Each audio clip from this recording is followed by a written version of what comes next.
All right, another Sabbath day on Virgin Islands, taking a walk.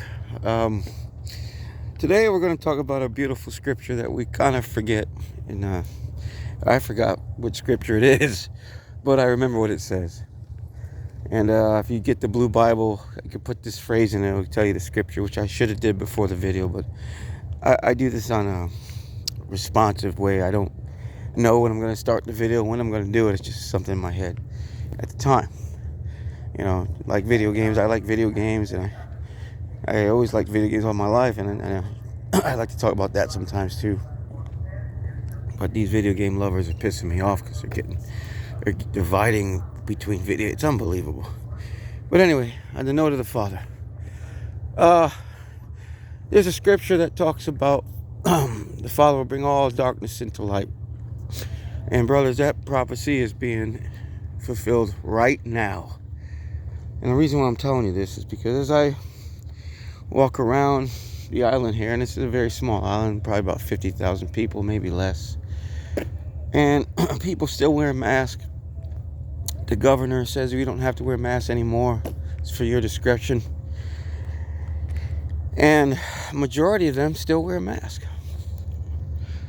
And these are people who are kind of staunch against government and things like that, but this virus really tricked them, man. I can't believe it. But I want to talk more about the Father, Yahweh, and Yahuwah, Yahweh. All correct, just different dialects and accents. Same name, Yahweh, Yahusha. Show how loving he is. And I'm going to tell you this because I'm a drug addict, I'm an alcoholic, and the Father continues to let me live, even though I have backslid on this many of times. I have repented daily and fell back into this nonsense. Eventually, in his time, I will break this. If you keep seeing effort into doing it, you eventually will break it. In the name of Yahuwah, bless. That scripture about the darkness to light, bringing all the darkness into light, is what's going on.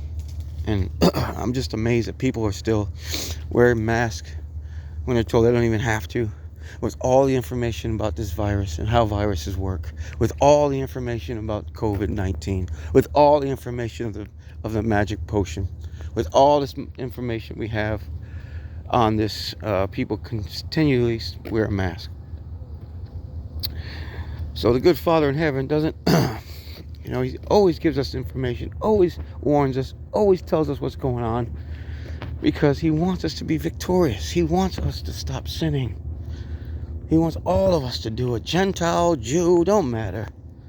He created everything. Everything came from him. There is nothing on earth that didn't come from him. He was the only one, so everything came from him. There's no hatred. He only hates when people disobey his laws, and that's what the Gentiles were doing. They were practicing that, and our DNA remembers all that stuff. So this is why today people are drawn to Christianity and paganism still.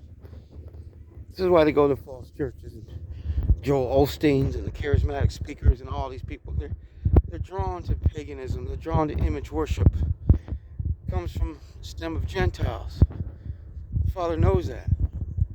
The more sin our ancestors do, it strengthens in us. So if you get the genetics of a drug addict or alcoholic, when you get that gene, you're going to struggle with it. I'm sorry. And it's going to be stronger than when your grandparents died. That's how it works. It doesn't lose and it gets stronger. Negative. The positive loses. It's amazing, ain't it, how positive and negative works. The more positively good we are, the more we increase, we become more wicked. So it's a weird thing how the Father set that in motion, but that's how he did it. And the other thing is, and I've noticed, and I hate to say this because I used to like sports, I don't anymore. I know how much a bunch of nonsense it is and a distraction. But I notice people who are older, my age group and up, 40s, 50s, 60s, these people who are into sports, I don't know if it's me or is it you two see this, but they are just about mindless. They have no recollection of what's going on in this world whatsoever. They don't care. They don't want to talk about it. But they'll tell you who the second baseman is. They'll tell you who's going to make the NBA Finals. They'll tell you who's in the halftime shows. They'll tell you their life about, but they have no idea what's going on around them. Nothing. And they hug each other and they praise and high five because they knew about the third baseman.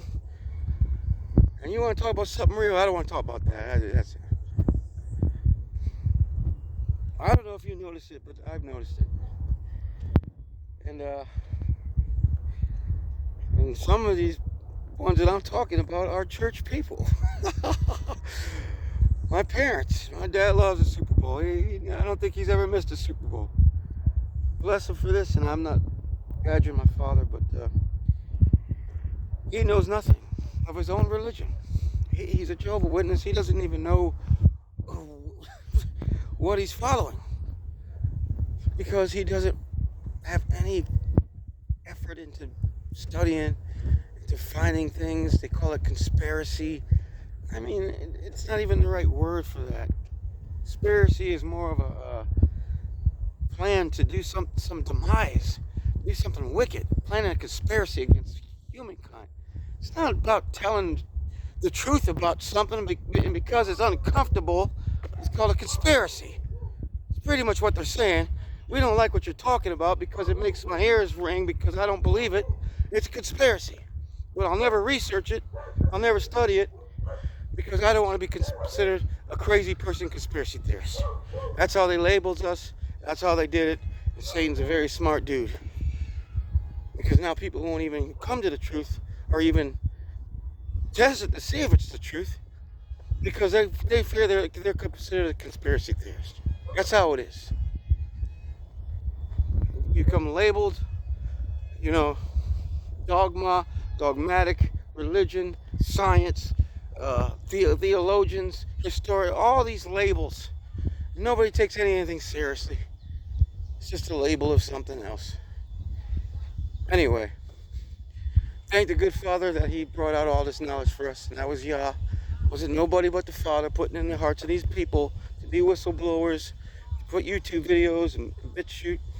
That was the Father, guys. Give Him a hand for that. There's no way all this information will come at once, just like this, at a heart attack. And I tell you, it was about 2009, 2010 when the floodload of all this information came out. Even the coronavirus, in 2010, a lady whistleblowed it on that wrestler show. I forgot the name of it, Conspiracy Theory or whatever he called it. He used to be a wrestler. But yeah, the Father already told us about this nonsense 10 years ago. Ain't that amazing? All right, bless. And enjoy the rest of your day. Sabbath is almost over. Bye.